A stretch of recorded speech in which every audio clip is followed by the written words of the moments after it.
जानबूझकर ऐसे बयान देते हैं या फिर हंगामा खड़ा कर दिया जाता है?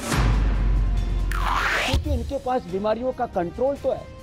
योग, आयुर्वेद, नेचुरोपैथी की तरह इनके पास क्योर नहीं है, तो आपस में सहयोग करके आगे बढ़ना चाहिए। आयुर्वेद को हमेशा नीचा क्यों दिखाया जाता है? आपने कहा कि बाबा रामदेव ने कहा कि सर्जरी कोई साइंस नहीं है बल्कि एक स्किल है। तो क्या सर्जरी एलोपैथी का चिकित्सक ही कर सकता है? आयुर्वेद का चिकित्सक क्या मूर्ख होता है? वो सर्जरी नहीं कर सकता। इस समय फार्मा कंपनियों के चक्रव्यूह में, इस समय डॉक्टर्स के चक्रव्यूह में बाबा रामदेव फंस गए हैं। ड्रग इंडस्ट्री के पीछे लाखों करोड़ की दौलत है, लेकिन मेरे पीछे ताकत है सत्य की, साधना की, सेवा की, अनुसंधान की।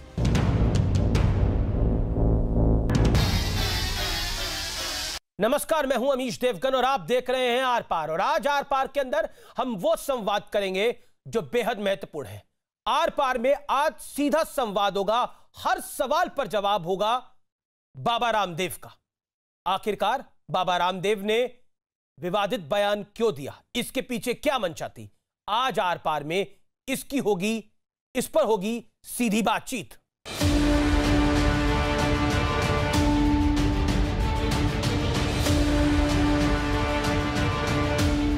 लाखों लोगों की मौत का कारण एलोपैथी है।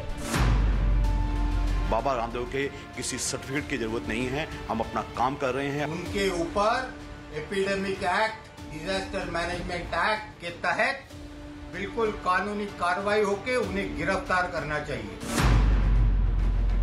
एलोपैथी वर्सेस आयुर्वेद विवाद के बीच योग गुरु स्वामी रामदेव ने आईएमए के खिलाफ मोर्चा खोल दिया है। न्यूज 18 से एक्सक्लूसिव बात करते हुए स्वामी रामदेव ने आईएमए को एनजीओ करार दे दिया। डॉक्टर्स का भी बड़ा योगदान है इस लड़ाई के अंदर, जिन्होंने अपनी जान को गंवा दिया है। लेकिन मैं मान रहा हूं, मैं उसको सम्मान देता हूं जी, और मैं ये कहता हूं कि ये मिलकर के लड़ाई लड़ो। हमारे तो ऋग्वेद का संदेश ये संगच्छध्वम संवदध्वम। लेकिन और ये आईएमए पूरे मेडिकल साइंस का रिप्रेजेंटेशन नहीं करता है। ये तो अंग्रेजों के समय का बनाया हुआ एक एनजीओ है। ये कोई बहुत बड़ी लीगल ऑर्गेनाइजेशन नहीं है। ये तो साबुन, टूथपेस्ट, आप आईएमए का जाकर के पूरा इतिहास खंगा लो। ये क्या, ये पेंट को, बल्ब को, ये साबुन को, टूथपेस्ट को ये प्रमाणित करने वाली संस्था कहां से आ गई भैया? और इनके पास कौन सी रिसर्च लेबोरेटरी है? इनके पास क्या साइंटिफिक सेटअप है? किसी भी चीज का साइंटिफिक, ये जो एक्रेडिटेशन की बात करते हैं, वैलिडेशन की बात करते हैं, ये होते कौन है साइंटिफिक एक्रेडिटेशन और वैलिडेशन वाले? योग गुरु स्वामी रामदेव के जिस बयान पर विवाद हुआ उस पर उन्होंने माफी मांगी, लेकिन एक के बाद एक कई तीखे सवाल भी किए। पूरी लड़ाई जो है अब ये आयुर्वेद बनाम एलोपैथी की हो गई है, जिसमें दोनों विज्ञान है अपने अपने तरीके के, दोनों का सम्मान है, लेकिन इस लड़ाई को शुरू आपने करा है। क्या एलोपैथी में लंग को स्ट्रेंथन करने के लिए हमारे पास तो सर्वकल्प है, भूमि आंवला है, पुनर्नवा है, एलोवेरा है, वीटग्रास है, लिवोग्रिट है, लिवामृत है। क्या लीवर को, कमजोर जो लीवर है उसको रिकवर करने के लिए, आंतों की कमजोरी के लिए, पेनक्रियाज के बीटा सेल्स डीजनरेट, उनको रीजनरेट करने के लिए, टाइप 2 टाइप 1 डायबिटीज के लिए, क्या एलोपैथी में नर्वस सिस्टम जब वीक हो जाए या इम्यूनिटी वीक हो जाए उसको रिकवर करने के लिए एक भी कोई ड्रग है? उत्तर मिलेगा नहीं। क्योंकि जो ड्रग इंडस्ट्री, जो फार्मा इंडस्ट्री, उन्होंने ये काम ही नहीं किया। उनको तो मर्ज और मरीज दोनों जिंदा चाहिए, तभी तो उनका धंधा चलेगा। इसलिए देखो, दोनों के क्षेत्र अलग अलग है। वो करते हैं कंट्रोल, हम करते हैं क्योर, और डंके की चोट पर करते हैं। आर पार की लड़ाई करके देखनी हो तो आकर के देख लो। न्यूज 18 पर स्वामी रामदेव के इस विस्फोटक इंटरव्यू के बाद बवंडर खड़ा हो गया है कि वो इस तरह के बयानबाजी करके अपना व्यापार और धंधा बढ़ाने की कोशिश कर रहे हैं। इंडियन मेडिकल एसोसिएशन भारत का सबसे बड़ा मॉडर्न मेडिसिन डॉक्टरों का संगठन है। इस समय देश में किसी भी राजनीतिक दल को, किसी भी संगठन को, किसी भी व्यक्ति विशेष को किसी तरह की भी राजनीतिक बयानबाजी से बचना चाहिए। एलोपैथी एक तरीका इलाज है और दुनिया में ये बैकबोन है बीमार लोगों का इलाज करने के लिए। जो बयान बाबा रामदेव का आया है वो न सिर्फ ये कि डॉक्टर्स की बेइज्जती है, साइंटिस्ट की बेइज्जती है, बल्कि देश को गुमराह करने वाला बयान है। निश्चित तौर से उनके खिलाफ सख्त कानूनी कार्रवाई हुई। बाबा रामदेव जी अगर ये कहते हैं कि बाबा ये सस्ती दवाइयां एलोपैथी के नाम पे ज्यादा पैसा पब्लिक से लूटा जा रहा है, तो उसके साथ में हम सहमत है, लेकिन आप टोटली एलोपैथिक दवाई खराब है, वो सिस्टम ही गलत है, इस प्रकार की बात करेंगे तो किसी के गले उतरेगा नहीं, क्योंकि पूरा दुनिया उसके ऊपर चल रहा है ना। स्वामी रामदेव वर्सेस आईएमए विवाद पर सबसे विस्फोटक इंटरव्यू आपको जरूर देखना चाहिए, क्योंकि इस इंटरव्यू में स्वामी रामदेव से जनता के प्रतिनिधि बनकर अमिश देवगन सीधा संवाद करेंगे। तो अब शुरू होने जा रहा है स्वामी रामदेव का जन अदालत वाला इंटरव्यू। बाबा नमस्कार।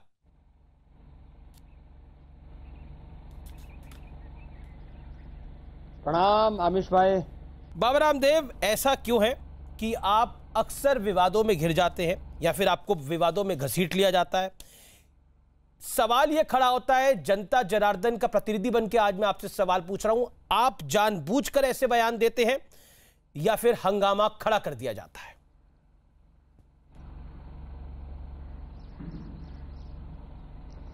देखो आमिश भाई, मैंने पहले ही बोला आपको कि ये बयान मैंने खुद का नहीं दिया, एक व्हाट्सएप मैसेज पढ़ रहा था, मैंने बयान वापस भी ले लिया, खेद भी व्यक्त कर दिया।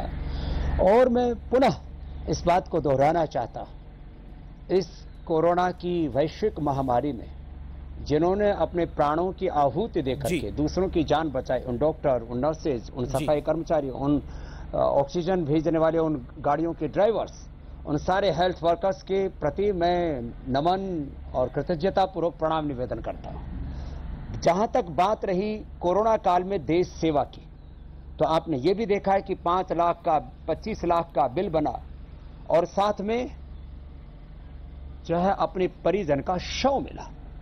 मैं किसी पर आरोप नहीं लगा रहा हूं जी, लेकिन ये बात कहना चाहता हूं, यद्यपि शल्य चिकित्सा सर्जरी के भी आविष्कर्ता महर्षि सुश्रुत हैं, उसके बावजूद भी आधुनिक चिकित्सा विज्ञान एलोपैथी ने सर्जरी में बहुत प्रगति की है। और मैं पूरे गौरव के साथ ही कहता हूं कि पूरी दुनिया में कहीं पर भी जो शल्य चिकित्सा का जो अद्यतन अनुसंधान हुआ है, लाइफ सेविंग ड्रग्स बनाए हैं एलोपैथ ने, मैं उसको गौरव देता हूं और मानवता के हित के लिए उसको जरूरी मानता हूं।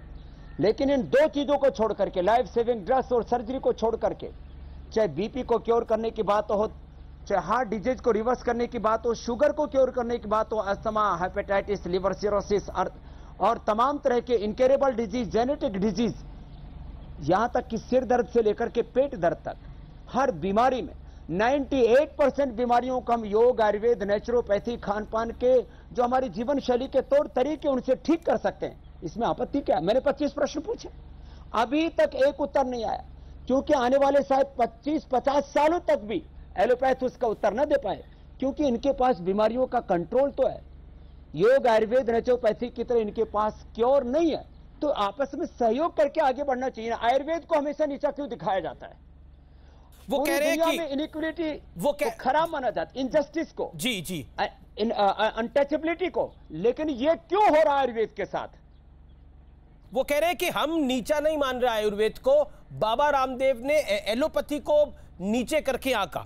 आपका बयान जो मैंने सुना, जो मैंने पढ़ा और जिसके ऊपर आईएमए को बहुत एतराज भी है, क्या आपको लगता है कि आपने एलोपैथी को नीचे करके आंका? आपने कहा कि बाबा रामदेव ने कहा कि सर्जरी कोई साइंस नहीं है बल्कि एक स्किल है।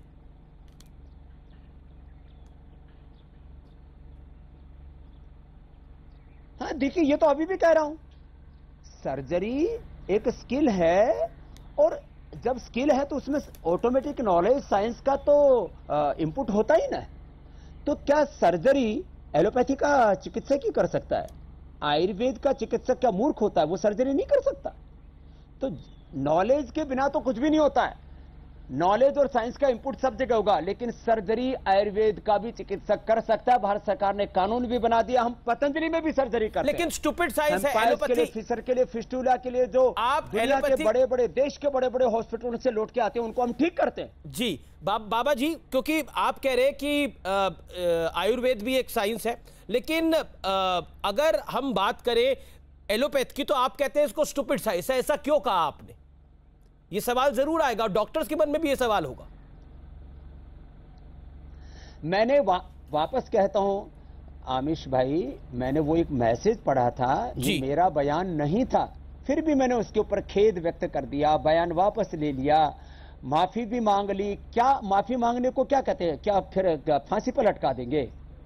अरे वो हर बात में हमें नीचा दिखाते हैं। उन्होंने कहा कि हमने सारा देश स्वस्थ कर दिया। मैंने कहा भाई, यदि कोरोना में आपने 10% रोगी ठीक किए तो 90% रोगी योगासन करके, प्राणायाम करके, कोरोनिल खा के, गिलोय तुलसी का काढ़ा पी करके ठीक हुए। और मैं एक प्रति प्रश्न करता हूं आमिश भाई, देखो आप प्रश्न करेंगे, मैं भी कुछ प्रश्न करूंगा। जी जी। ये जो एलोपैथी में कोरोना मैनेजमेंट के नाम पर बुखार उतारने के लिए दवाई दी जा रही है, जबकि रिसर्च हुआ है कि जब भी कोई बैक्टीरिया, कोई वायरस, कोई अंदर फंगस, कोई इन्फ्लेमेशन होता है तो बुखार जो है वो उस बैक्टीरिया, उस वायरस को, उस फंगस को, इस इंफेक्शन को कम करने के लिए शरीर अपने आप अपना तापमान बढ़ाता है।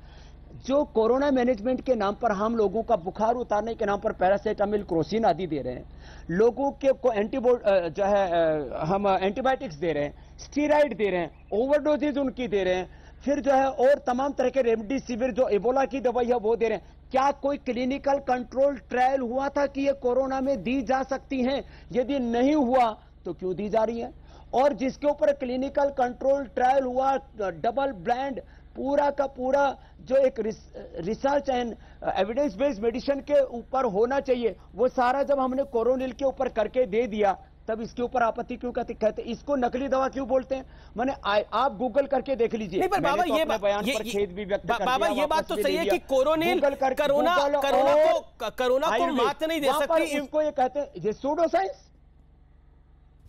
बाबा कोरोनिल को लेकर जो विवाद खड़ा हुआ, कोरोनिल ना कोरोना को खत्म नहीं कर सकती, लेकिन वो इम्यूनिटी बूस्टर दवा है जो आयुष मंत्रालय ने उसको अप्रूव करा।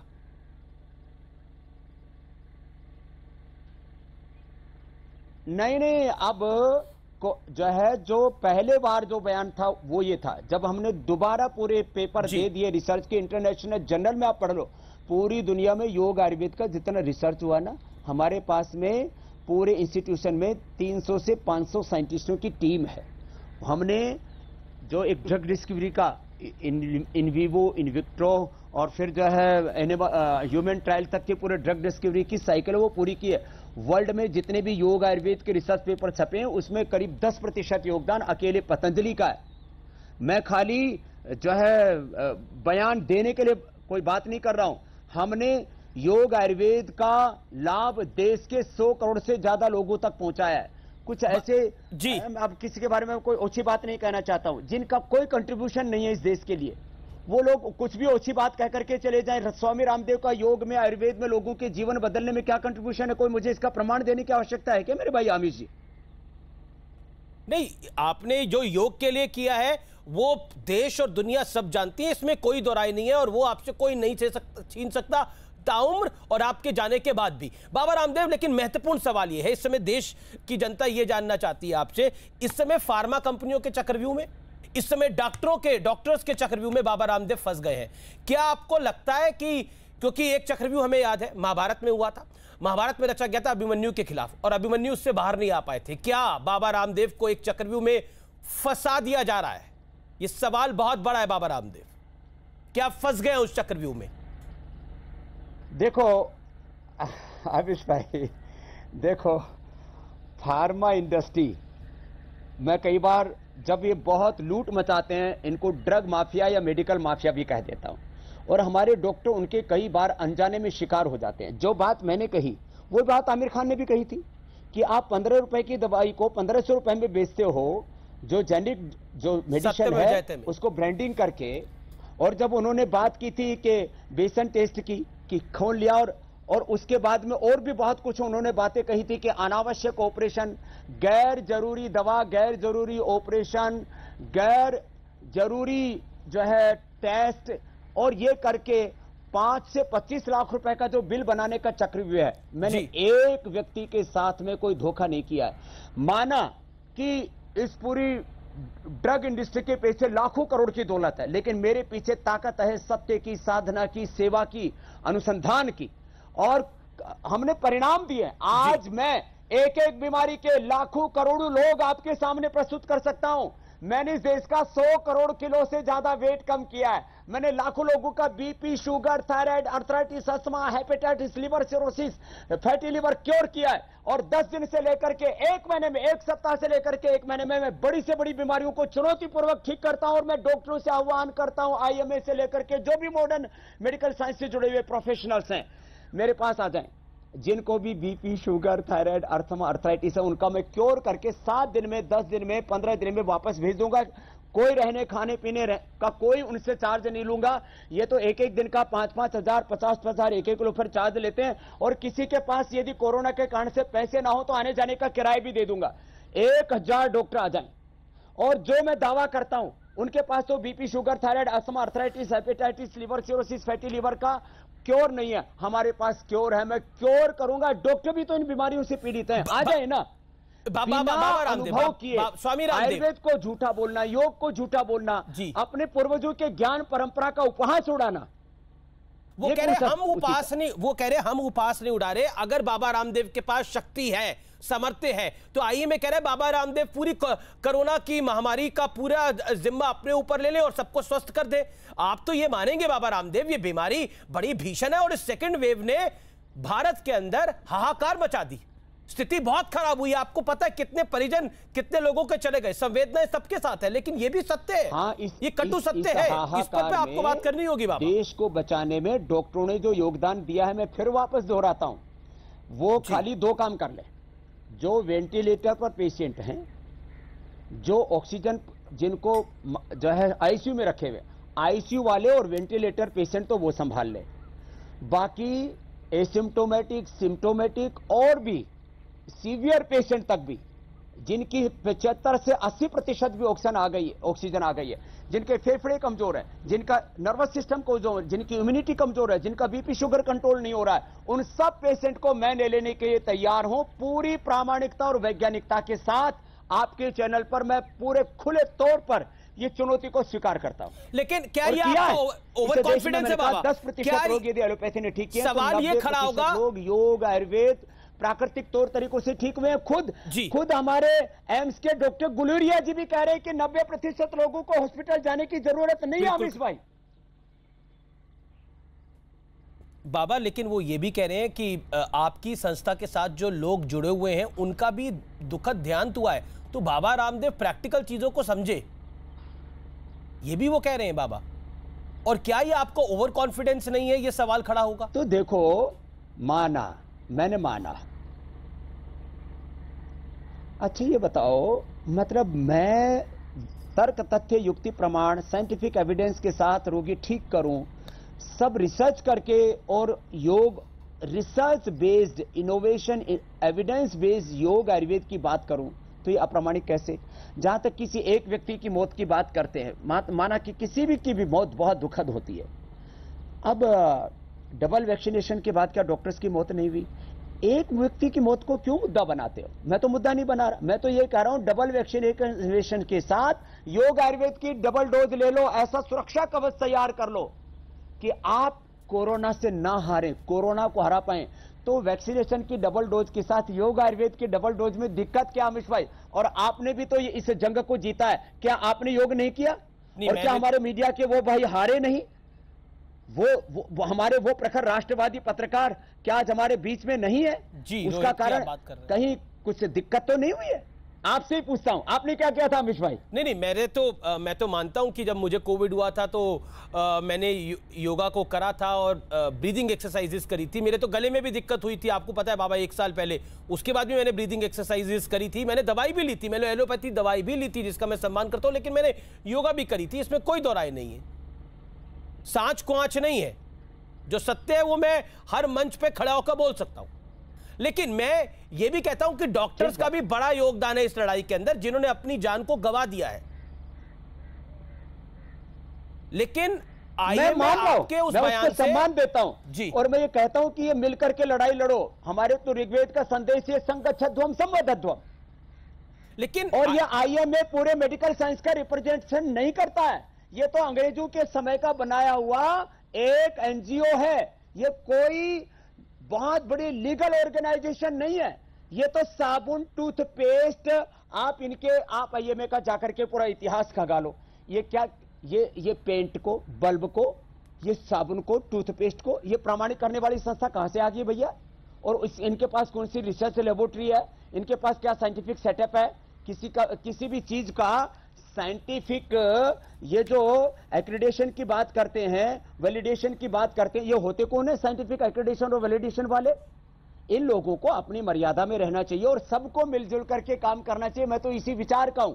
अरे अपने पूर्वजों की ज्ञान परंपरा का और वैज्ञानिक अनुसंधान का, लेकिन वो कह रहे हैं कि सम्मान जब तक आप वीडियो में माफी नहीं मांगेंगे, जब तक बाबा रामदेव वीडियो में माफी नहीं मांगेंगे, 1000 करोड़ रुपए की मानहानि हो जाएगी एलोपैथी के नाम पर।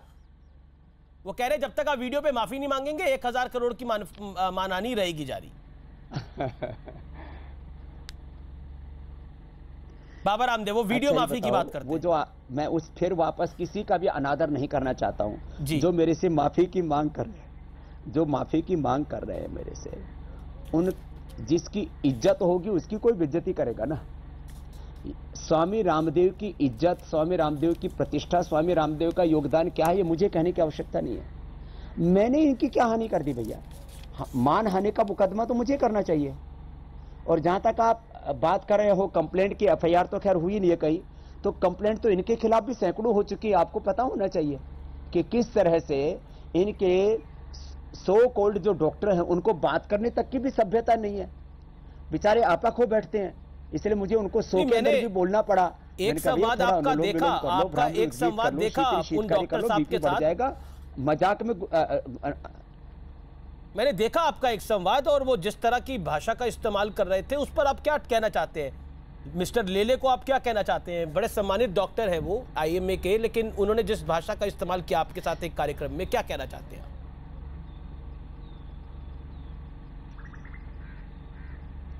लेले जी का कोई ट्विटर अकाउंट मेरे पास तो 25 उनके मैसेज भेजे हैं। कोई उसको पढ़ लेगा तो वो तो एलोपैथी के नाम पर कलंक है बेचारे।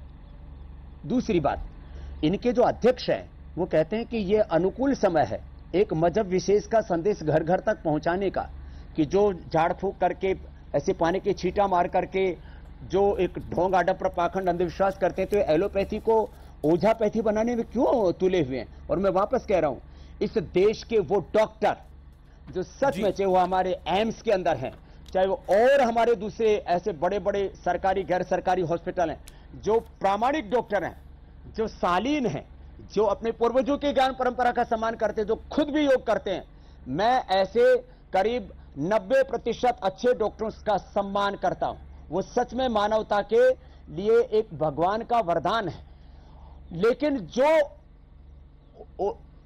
एलोपैथी के नाम पर लूट खसोट करते हैं, एलोपैथी को भी बदनाम करते हैं, ऐसे डॉक्टरों का तो मतलब मुझे तो लगता है आईएमए वालों को खुद ही इनिशिएटिव लेकर के, जो इनके अध्यक्ष हैं और जिनके सो कॉल्ड जो इनके महामंत्री आदि हैं, इनको तो बर्खास्त करके किसी योग्य व्यक्ति को अपने इस एनजीओ का अध्यक्ष बनाना चाहिए और उनको महामंत्री बनाना चाहिए। नहीं तो ये आईएमए का मुझे लगता है इसकी गरिमा ही खत्म कर डालेंगे। मैं आचार्य बालकृष्ण का एक ट्वीट को पढ़ता हूं। उन्होंने बोला, पूरे देश में क्रिश्चियनिटी में कन्वर्ट करने के षड्यंत्र के तहत बाबा रामदेव जी को टारगेट करके योग और आयुर्वेद को बदनाम किया जा रहा है। देशवासियों, अब तो गहरी नींद से जागो, नहीं तो आने वाली पीढ़ियां तुम्हें माफ नहीं करेंगी। क्या कहना चाहते हैं? क्योंकि इसको कहीं ना कहीं एक धर्म विशेष से जोड़ने की कोशिश हो रही है, जैसा आचार्य बालकृष्ण का आरोप है।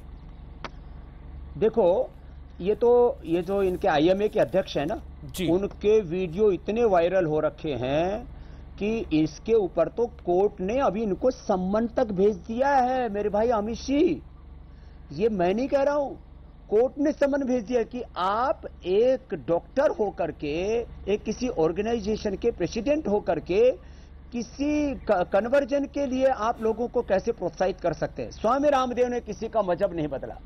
हाँ, मैंने जीवन बदला लोगों का, मैंने लोगों को स्वास्थ्य दिया, उनको सुख दिया, समृद्धि दी, शांति दी, रोजगार दिया, मैंने उनके जीवन में एक डिवाइन ट्रांसफॉर्मेशन दिया, मैंने करोड़ों लोगों की दवाइयां छुड़ाई, उनको 99% लोगों को मैं कहता हूं मैं ऑपरेशन से, दवाओं से मुक्त करता हूं, साथ में बीड़ी, सिगरेट, शराब, नशा से भी मुक्त करता हूं।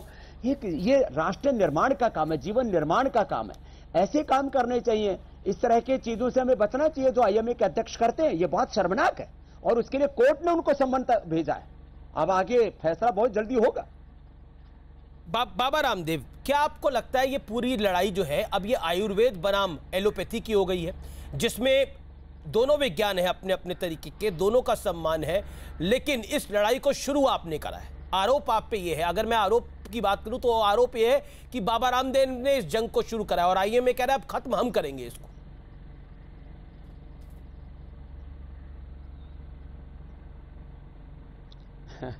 मैं तो अभी भी विनम्रता पूर्वक कह रहा हूं, साधु सन्यासी के मन में कोई दुराग्रह तो कतई नहीं होता, सत्याग्रह जरूर होता है।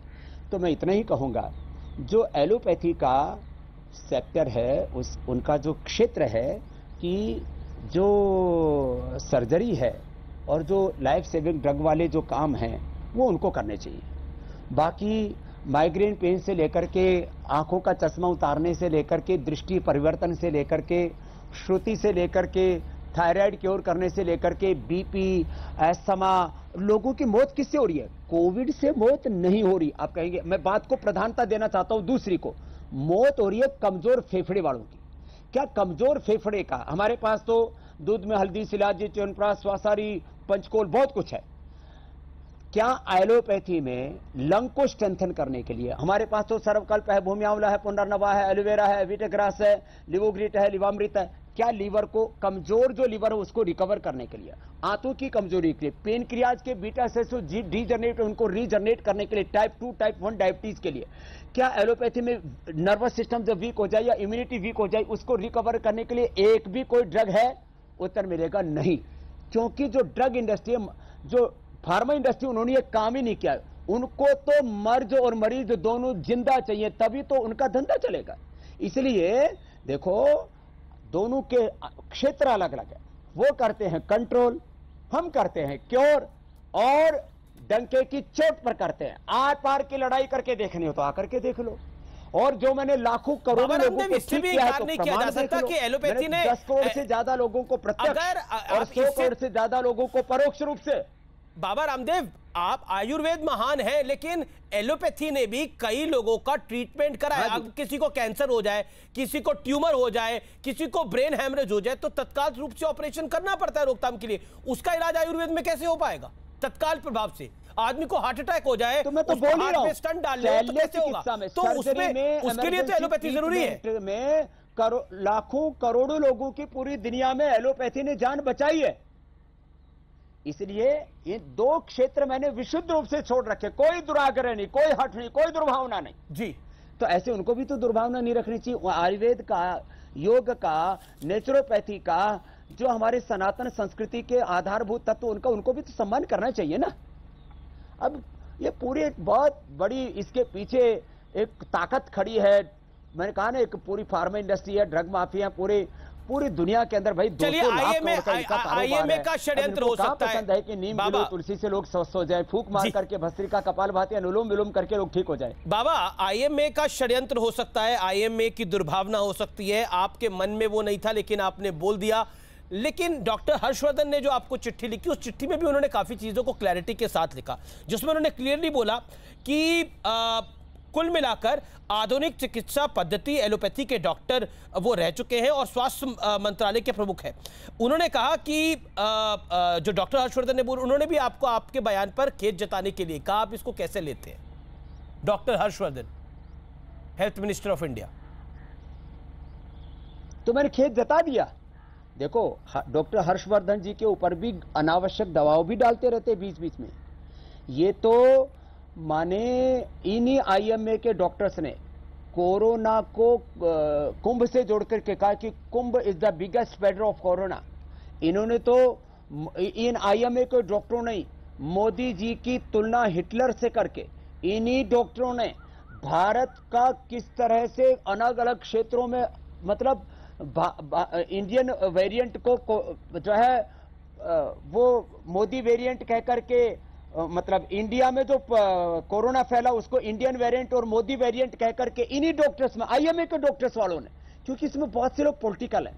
और मैं एक बात कहता हूं, माना कि मैंने भी एक वक्त सत्ता और व्यवस्था परिवर्तन के लिए जन जागरण किया था, आप साक्षी रहे उस बात के, लेकिन मैं एक बात कहता हूं, मैं आज राजनीतिक रूप से न पक्ष में न विपक्ष में निष्पक्ष हूं। आईएमए के आप पूरा लिस्ट उठा करके देखो, इसके अंदर आपको 90% लोग पॉलिटिकल मिलेंगे जो इनके पदाधिकारी आदि होते हैं।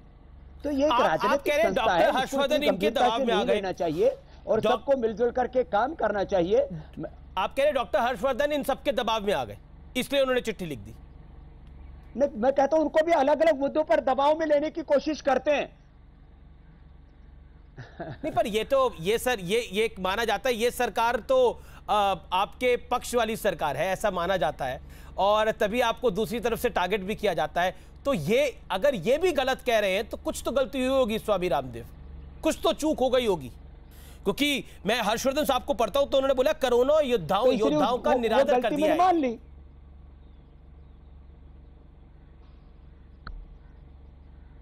नहीं, देखो दरअसल क्या है, वो पूरी बात एक लाइन मेरा बयान निकाल दिया ना, उससे दिक्कत होगी। और मैंने कोई ऑफिशियल बयान नहीं दिया था, कार्यकर्ताओं के बीच में ऐसे बैठ करके बोल रहा था, किसी ने उसको फेसबुक लाइव कर दिया। तो ऐसे कोई मेरा ऑफिशियल बयान था नहीं, मेरी मंशा थी नहीं। आज मैं पुनः कह रहा हूं, अभी भी मेरे मन में कोई निरादर नहीं है और मैं वापस कह रहा हूं, देखो दुनिया में सबसे बड़ा मुद्दा है स्वास्थ्य का। स्वास्थ्य है तो संसार है, जान है तो जहान है, बाकी तो सब शमशान है। इसलिए जान को बचाने के लिए हमको योग को, आयुर्वेद को, नेचुरोपैथी को, जो हमारे सात्विक आध्यात्मिक अहिंसक जीवन पद्धति उसको अडॉप्ट करना चाहिए। जहां जरूरत है हम एलोपैथी से भी मदद लेनी चाहिए। घृणा तो हम अपने शत्रु से भी नहीं करते, एलोपैथी से घृणा करने का तो कोई प्रश्न ही नहीं है। लेकिन प्रश्न यह है कि योग, आयुर्वेद और नेचुरोपैथी से, वैदिक संस्कृति से कुछ लोग घृणा क्यों करते हैं? आप अभी गूगल कीजिए और आईएमए और आयुर्वेद निकाल के दीजिए, वो हमको सूडो साइंस क्यों कहते हैं? वो अपने पूर्वजों की ज्ञान परंपरा का अपमान क्यों करते हैं?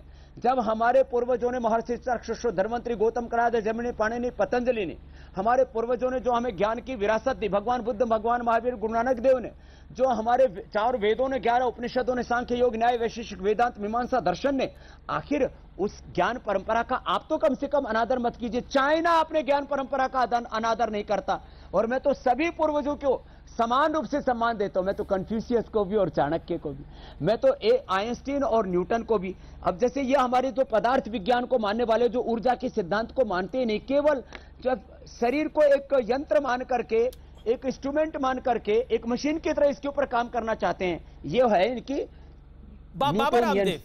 क्योंकि आप आज जन अदालत पैरामीटर क्या होने चाहिए। मैं न्यूटन के साथ आइंस्टीन को भी मानता हूं, मैं डार्विन के साथ में लेमार्क को भी मानता हूं। बाबा, क्योंकि आप जन अदालत में लाइव है, इस समय बहुत से लोग सोशल मीडिया पे आपसे सवाल पूछ रहे हैं। एक आप पे आरोप ये लग रहा है, आईएमए भी लगा रहा है और कई एलोपैथी के बड़े बड़े प्रोधा आरोप लगा रहे हैं कि बाबा रामदेव अपनी दवाइयों को बेचने के लिए, अपना बिजनेस बढ़ाने के लिए ये सारा खेल खेल रहे हैं। सुबह सुबह वो योग शिविर लगाते हैं और उसमें एलोपैथिक डॉक्टरों को गालियां निकालते हैं, उनको बुरा भला बोलते हैं, अपनी दवाई बेचने के लिए, कोरोनिल बेचने के लिए, अपनी बाकी दवाइयां बेचने के लिए, पतंजलि का टर्नओवर बढ़ाने के लिए। है ही नहीं ना। देखो यह आरोप है आप पे। देखो हमारे पास तो जितना सेटअप है, हम तो जितनी अभी डिमांड है उसी की पूर्ति नहीं कर पा रहे। हमारे पास में आप पिछले जो है 6 महीने का रिकॉर्ड, 1 साल का रिकॉर्ड निकाल लीजिए। हमारे पास में 5-6 करोड़ गोली डेली बनाने की कैपेसिटी हम अपनी फुलफिल नहीं कर पा रहे। अमीश भाई, हमारा कोई किसी को कोसना, किसी को दोष देना, किसी को नीचा दिखाना कैसे मकसद हो सकता है? हमने तो मित्रस्य चक्षुषा सर्वाणि भूतानि समीक्षन्ताम एकत्वम अनुपश्यत, हमने तो सहनाओ तो सहनौ भुनक्तु के गीत गाए। हम तो एकत्व सा अस्तित्व, विश्व बंधुत्व और सामंजस्य के, वननेस को एग्जिस्टेंस, हार्मनी के उपासक है।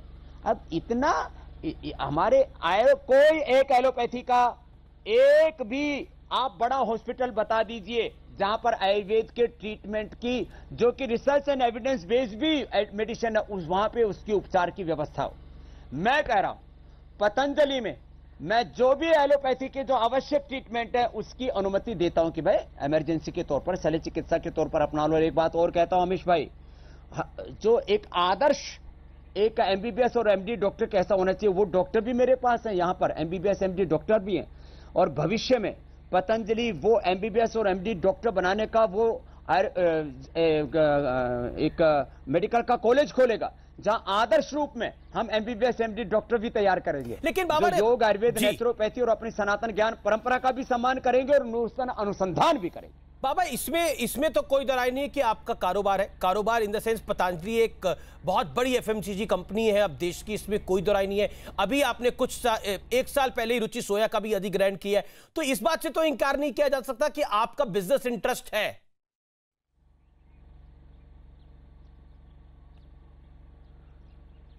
देखो, मैं पुरुषार्थ जो करता हूं उससे अर्थ आता है जी, लेकिन वो सारा अर्थ परमार्थ के लिए है ना मेरे भाई। ये बात अलग होगी ना। स्वामी रामदेव ने अपने लिए 1 कौड़ी भी इस्तेमाल की हो तो जो दंड मिले वो मैं स्वीकार करता हूं।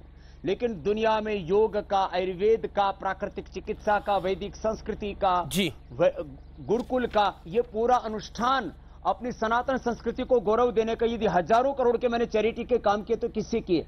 पुरुषार्थ से जो अर्थ आया उसको परमार्थ के लिए लगाया निस्वार्थ भाव से। अब ये करना भी यदि गुनाह है तो मैं ये योग मूलक उद्योग और ये पुरुषार्थ मूलक अर्थ जो अर्जित हुआ इससे परमार्थ में करता रहूंगा। जी बाबा रामदेव, अब सवालों का दूसरा राउंड है। विवेक नारायण जुड़ रहे हैं, मैनेजिंग एडिटर साउथ न्यूज 18 के। विवेक, over to you. Baba Ramdev से आप क्या सवाल पूछा चाहते हैं? तमिलनाडु, केरल, कर्नाटक की जनता के लिए क्या सवाल है आपके मन में?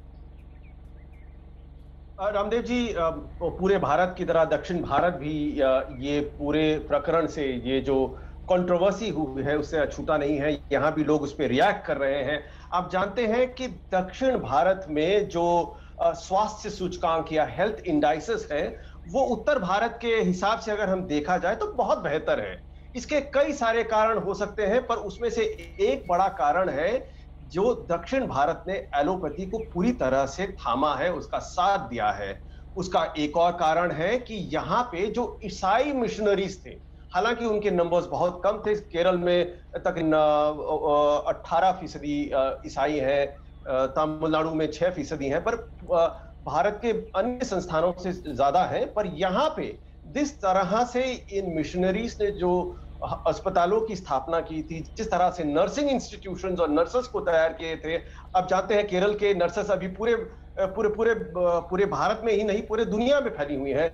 जिस तरह से इनके काम करने का तरीका रहा है, जिस डेडिकेशन से इन्होंने काम किया है, उसका फायदा ये हुआ, चाहे चेचक हो या चाहे पोलियो हो, ये बाकी भारत के स्टेट्स के मुकाबले दक्षिण भारत में बहुत जल्दी बाहर हुआ।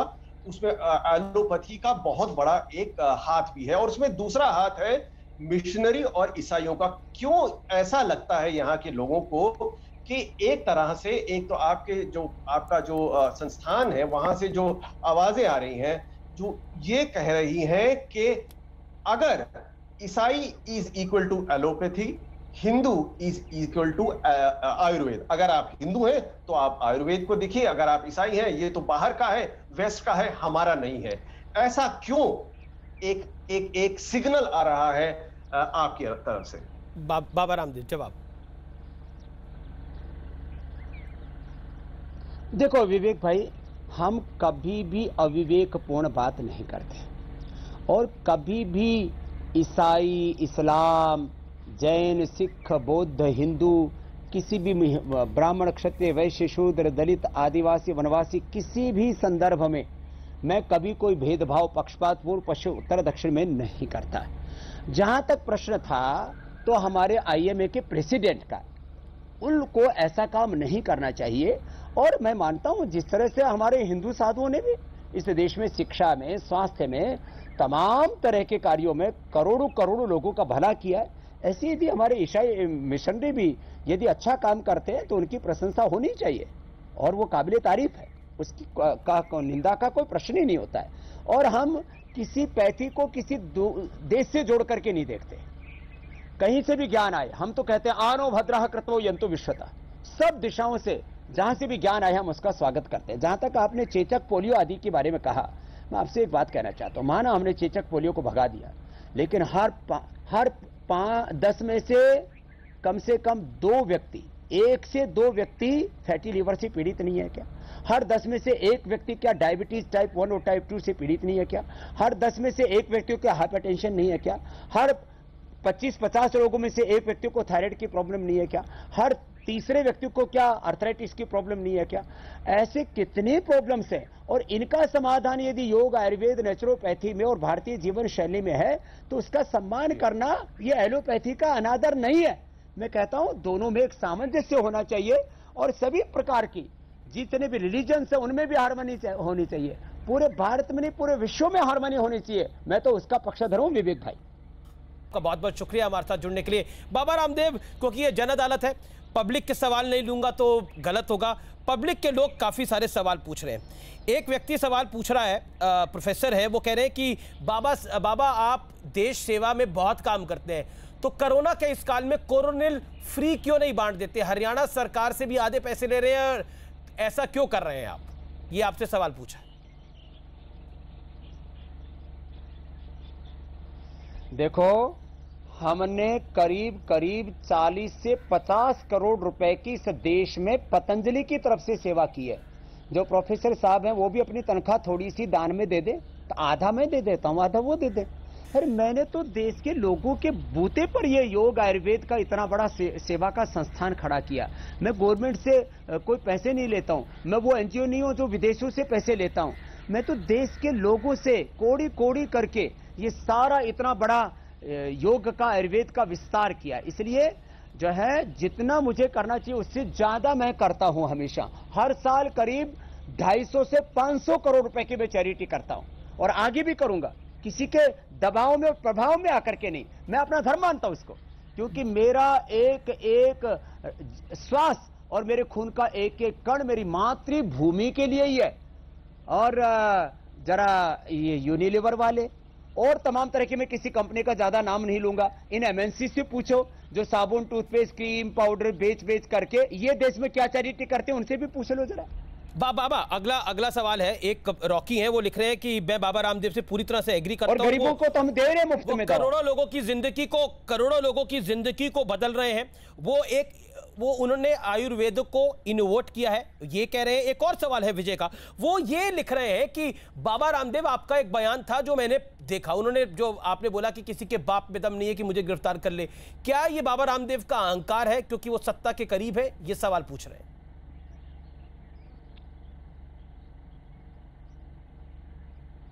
नहीं, देखो, योगी अज्ञान और अहंकार के पार आत्मा और परमात्मा के द्वार जीता है। और मैं अपने आप को बार बार कहता हूं, मैं एक व्यक्ति नहीं, मैं भारत माता का, ऋषि परंपरा का, योग आयुर्वेद का, सनातन का प्रतिनिधि हूं।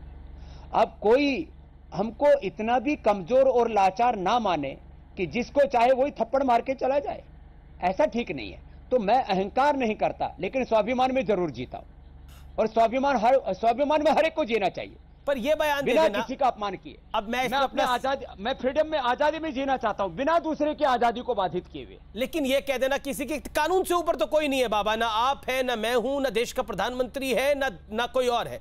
तो क्या जो आपने बात बोली उसको इस तरीके से लिया गया कि बाबा रामदेव को लगता है कि वो कानून से ऊपर है? इस तरह से आपके विरोधियों ने इसको दिखाया। मैंने पूरा स्टेटमेंट दिया ना अमीश भाई, वो यही दिया। मैं देश के कानून का, भगवान के विधान का, देश के संविधान का आदर करता हूं, इसलिए मेरा कोई कुछ नहीं बिगाड़ सकता। आप मेरे 4 वाक्य पूरे पढ़ो, उसी बयान में मैंने बोला हुआ है। मेरे को बुद्धि विस्मृति नहीं है। धी धृति स्मृति भ्रष्टा कर्म यत कुरुते अशुभम प्रज्ञापराधम तद विद्यात सर्वरोग सर्वदोष सर्व दुख प्रकोपणम। तो मैं अपने जो मैंने बोला मैंने पूरा कह दिया। और अभी भी वापस एक बात और दोहरा देता हूं जी बाबा, सब लड़ाई झगड़ा छोड़ के जो एलोपैथी का श्रेष्ठ है वो ले लो, योग, आयुर्वेद, नेचुरोपैथी और सनातन संस्कृति का श्रेष्ठ है वो ले लो। आओ मिलजुल करके काम करो। संगच्छध्वम संवदध्वम। वापस कह रहा हूं मैं तो अमीश भाई। बाबा रामदेव, मेरा अगला सवाल आपकी बिजनेस को लेकर है, आपके कारोबार को लेकर है। एफएमसीजी में आपकी कंपनी बहुत बड़ी हो गई, रुचि सोया का आपने अधिग्रहण किया, क्या कहना चाहते हैं? काफी सारे लोग ये सवाल पूछ रहे हैं, क्या बाबा रामदेव को कारोबार बढ़ाने में अब मजा आने लगा है, यानी आनंद आने लगा है? देखो, मेरे को तो देश को परम वैभवशाली बनाने में आनंद आता है। मैं दरिद्र भारत का और दरिद्रता का उपासक नहीं हूं। मैं तो लक्ष्मी नारायण का उपासक हूं, या तो अभ्युदय निश्रेय सिद्धि स धर्म का उपासक हूं। मैं चाहता हूं भारत अमेरिका से, ब्रिटेन से, यूरोप से, सब चाइना से, जापान से सबसे शक्तिशाली राष्ट्र बने। मैंने तो एक बर्बाद हुई कंपनी, यदि उसको ना बचाते रुचि सोया को, तो हजारों लोग बेरोजगार हो जाते, और या इस खाद्य तेल से लेकर के जो न्यूट्रिशन का बाजार है उस पर विदेशी कंपनियों का अधिकार हो जाता। तो मैंने राष्ट्र हित में काम किया। ईस्ट इंडिया कंपनी से लेकर के और वर्तमान में जितनी भी कंपनियां हैं, ये करीब 1000 लाख करोड़ रुपए देश से लूट करके गई हैं। मैं आर्थिक और सांस्कृतिक लूट गुलामी से देश को बचाने का काम कर रहा हूं, और अभी भी इसके साथ ऑर्डर में स्वदेशी समृद्धि कार्ड 100 करोड़ रुपए तो मैं लोगों को दे रहा हूं अभी, और करीब 5 लाख लोगों को रोजगार दिया, आगे 5 लाख लोगों को रोजगार देंगे। इससे देश को आगे बढ़ाएंगे और विदेशी कंपनियों की आर्थिक लूट गुलामी से बचाएंगे। ये हमारे फुफ्फा लगे हैं, इनके साथ रिश्तेदारी हो रखी है हमारी कि इन्होंने क्या किया इस देश में, कौन सा चैरिटी का काम किया एमएनसीज ने। पतंजलि के पास अर्थ है तो सारा परमार्थ के लिए है, तो दिक्कत क्या है, खूब बढ़ेगा। रुचि सोया भी खूब बढ़ेगा। आज लोगों ने 4-5 गुना उसका शेयर मार्केट में रेट बढ़ा रखा है, तो बाबा रामदेव के कहने से बढ़ा रखा है। स्वामी रामदेव ने तो लोगों को समृद्धि दी है, स्वास्थ्य दिया है, सुख समृद्धि शांति दी है, स्वाभिमान दिया है। वैसे ही पतंजलि भी आगे बढ़ेगा, और वोकल फॉर लोकल, और वो लोकल को बनाना है ग्लोबल। तो ये तो आत्मनिर्भरता का मूल सिद्धांत है। मैं तो नहीं कहता हूं कि तुम हॉस्पिटलों पर, डॉक्टरों पर, दवाइयों पर डिपेंडेंट हो जाओ। मैं तो कहता हूं स्वास्थ्य में भी आत्मनिर्भर बनो और आत्मनिर्भर भारत बनाओ। बाबा, क्योंकि आपने ग्लोबल की बात करी, और एक और विवाद इस देश में इस समय गर्म है, Twitter versus government of India. Bharat सरकार और ट्विटर का जो झगड़ा है वो है, ट्विटर भारत की सरकार को बता रहा है कि लोकतंत्र क्या होता है। भारत की सरकार कह रही है कि दुनिया के सबसे बड़े लोकतंत्र को आवश्यकता नहीं है किसी विदेशी कंपनी से जानने की कि लोकतंत्र क्या होता है। इस पूरे विवाद पर आप क्या कहना चाहते हैं?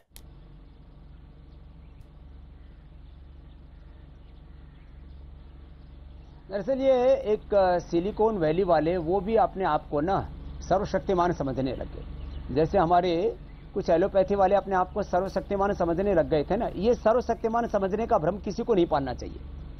ना कोई पैथी सर्वशक्तिमान है, ना अमेरिका सर्वशक्तिमान है, ना सिलिकॉन वैली वाले जो है सर्वशक्तिमान है, न ट्विटर सर्वशक्तिमान है। उसको भारत में रहना है तो भारत का कानून मानना पड़ेगा, नहीं तो अपना बोरिया बिस्तर बांध करके चले जाओ। तो भारत में रहेंगे और भारत का कानून नहीं मानेंगे, हमको लोकतंत्र सिखाएंगे, हमको जो है बोलने की आजादी और ये फंडामेंटल राइट्स हमको बताएंगे। भारत पूरी दुनिया का बहुत ही परिपक्व लोकतांत्रिक देश हो चुका। अब इसमें किसी भी तरह से विदेशी ताकतों का हस्तक्षेप नहीं होना चाहिए। बाबा रामदेव, आखिरी सवाल मेरा, क्या बाबा रामदेव इस विवाद को समाप्त करना चाहते हैं? ये जो पूरा घटनाक्रम है इसको अब समाप्त करना चाहते हैं या आगे बढ़ाना चाहते हैं? मैं हृदय की गहराई से इस विवाद को विराम देना चाहता हूं, और मैं चाहता हूं कि हमारे आईएमए के भाई भी जो आत्म मूल्यांकन करें जी, और वो अपने ऐसे पदाधिकारी जो अनावश्यक रूप से विवाद को तूल देना चाहते हैं, आओ हम सब मिल करके इस देश की भलाई का काम करें। जो गरीब लोग हैं उन तक भी जो अफोर्डेबल जो ट्रीटमेंट है हमारा, योग, आयुर्वेद, नेचुरोपैथी, खान पान, होम रेमेडी, इस तक पहुंचाने का काम करें। तो हम अपने स्वार्थों से ऊपर उठ करके इस राष्ट्र की सोचें, गांव के अंतिम आदमी की सोचें, उस मिडिल क्लास आदमी की सोचें जो लाखों रुपए अफोर्ड नहीं कर सकता ट्रीटमेंट के नाम पर। तो मैं इस विवाद को ईमानदारी से, दिल से समाप्त करना चाहता हूं। अमीश भाई, बहुत बहुत शुक्रिया बाबा रामदेव, आप आज न्यूज़ 18 नेटवर्क के साथ जुड़े, हर सवाल का आपने जवाब दिया, और उम्मीद करेंगे कि आगे भी आपसे बातचीत होती रहे। लेकिन उम्मीद यह भी करेंगे कि यह पूरा विवाद खत्म हो और आयुर्वेद और एलोपैथी मिलकर लोगों की रक्षा करे। यह बड़ा सार्थक संवाद है जो आज न्यूज 18 ने देश हित में किया है। और हम आपको बता दें कि हमारे लिए टीआरपी महत्वपूर्ण नहीं है, हमारे लिए विवाद महत्वपूर्ण नहीं है, हमारे लिए देश महत्वपूर्ण है, देश सर्वोपरि है। इसीलिए देश के लिए आज हमने यह संवाद किया है। जरूरी है कि एलोपैथी और आयुर्वेद दोनों मिलकर काम करें। इस 100 साल में जो पहली बार महामारी आई है उससे लोगों को राहत पहुंचाए। बाबा रामदेव, आपका बहुत बहुत शुक्रिया, धन्यवाद।